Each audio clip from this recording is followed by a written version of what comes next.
I just had to let you know you're.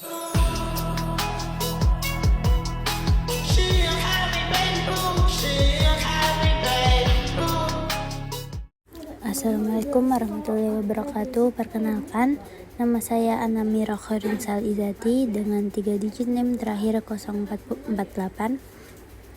Di sini saya akan menjelaskan tentang konflik antar generasi pada perubahan perkembangan dan masalah pada masa dewasa akhir. Selanjutnya ada pengertian masa dewasa akhir. Nah, apa itu masa dewasa akhir? Masa dewasa akhir adalah tahap perkembangan manusia yang dimulai sekitar usia 60 tahun ke atas. Pada tahap ini, seseorang mengalami perubahan fisik, psikologis, sosial, dan emosional. Nah, lansia itu mulai menghadapi berbagai penurunan kemampuan tubuh dan perubahan peran sosial. Kondisi ini membuat mereka harus menyesuaikan diri dengan lingkungan dan keluarga. Selanjutnya ada pengertian konflik antar generasi. Konflik antar generasi adalah pertentangan atau perbedaan pandangan antara generasi tua dan generasi muda.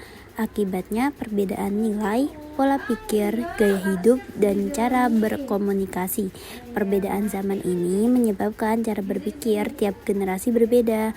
Lansia itu cenderung mempertahankan nilai tradisional seperti sopan santun.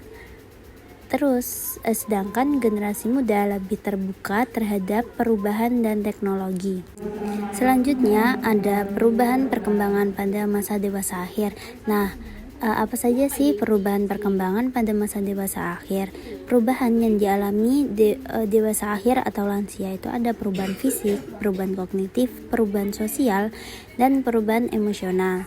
Perubahan-perubahan ini itu tuh mempengaruhi cara lansia berpikir, berinteraksi, dan menjalani kehidupan sehari-hari sehingga dapat memicu timbulnya konflik dengan keluarga.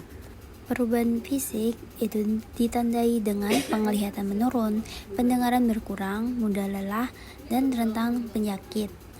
Nah, penurunan kondisi fisik ini tuh membuat lansia membutuhkan bantuan orang lain.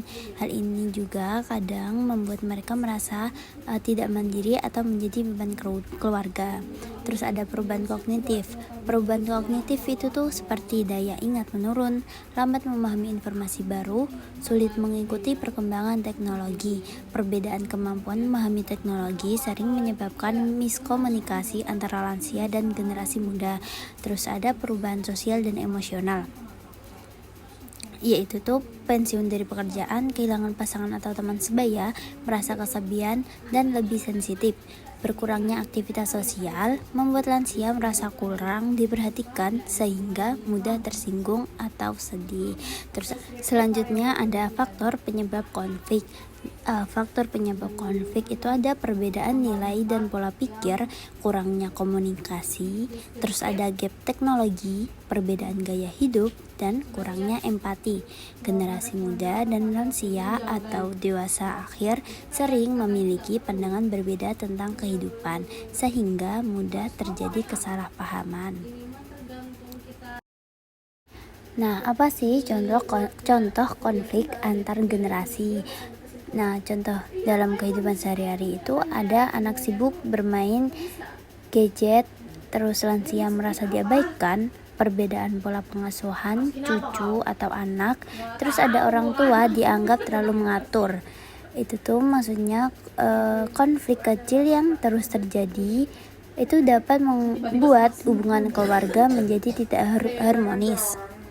Nah, masalah pada masa dewasa akhir itu adalah kesepian, stres, dan kecemasan, terus ketergantungan pada keluarga, kurang rasa percaya diri, dan merasa tidak dihargai. Masalah psikologis pada lansia dapat muncul ketika mereka merasa tidak dihargai atau tidak memiliki peran penting dalam keluarga. Terus apa saja dampak konflik antar generasi? Nah, yang pertama itu ada dampak konflik bagi lansia, yaitu sedih dan stres, menarik diri dari keluarga, kesehatan mental menurun. Terus Ada yang bagi keluarga itu tuh hubungan tidak harmonis, komunikasi renggang, pertengkaran dalam keluarga. Jika konflik tidak diselesaikan, hubungan antar anggota keluarga dapat semakin buruk. Terus ada cara mengatasi konflik. Bagaimana cara mengatasi konflik antar generasi? Itu ada solusi mengatasi konflik, yaitu komunikasi yang baik, mendengarkan dengan empati, menghargai pendapat lansia, literasi digital untuk lansia, mengeluangkan waktu bersama keluarga. Hubungan yang harmonis dapat tercipta jika setiap generasi saling memahami dan menghargai satu sama lain. Nah, kesimpulannya, konflik antar generasi pada masa dewasa akhir muncul karena adanya perubahan yang dialami lansia serta perbedaan pola pikir dengan generasi muda sekarang. Perbedaan dalam cara berkomunikasi, penggunaan teknologi, dan kondisi emosional sering memicu kesalahpahaman. Karena itu diperlukan komunikasi yang baik, rasa empati, dan dukungan keluarga agar hubungan antar generasi tetap harmonis. Sekian presentasi dari saya.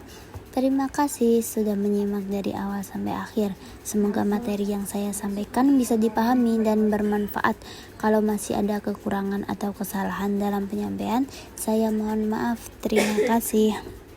Wassalamualaikum warahmatullahi wabarakatuh. I just had to let you know you're. She had me, baby, she